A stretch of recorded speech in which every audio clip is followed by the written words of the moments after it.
ត្រហឹងតែមិនដឹងរឿងអ្វី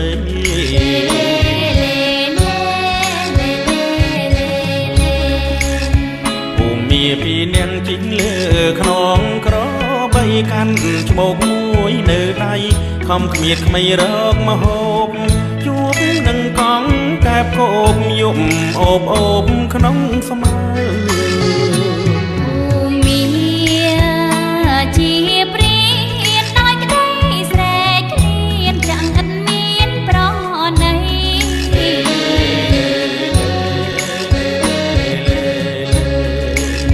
កងកែបដឹងខ្លួនរត់ចូលពួននៅក្នុងព្រៃតែមិនផុតគ្រោះភ័យត្រូវដៃព្រៀនប្រហាយកទៅអង្គខ្លែមស្លាមានឲ្យជារស់ណាស់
ជា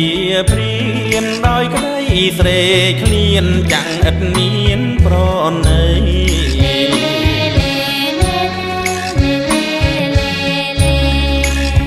កងកែបដឹងខ្លួនរត់ចូលពួននៅក្នុងព្រៃតែមិនផុតគ្រោះភ័យត្រូវដៃព្រៀនប្រហាយកទៅអាំងក្លែមស្រាមានឲ្យជារស់ណាស់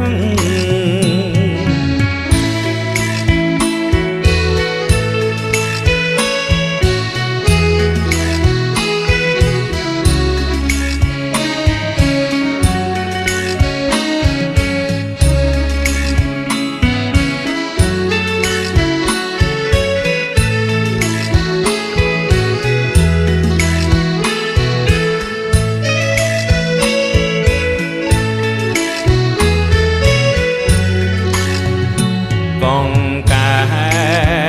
បអែបឹងយំលន់ត្រហឹងតែមិនដឹងរឿងអ្វី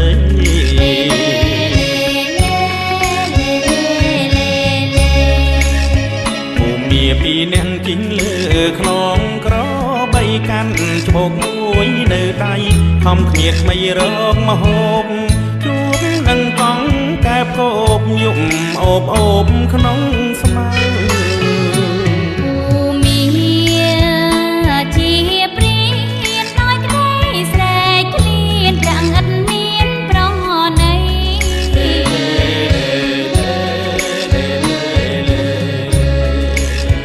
កងកែបដឹងខ្លួនរត់ចូលពួននៅ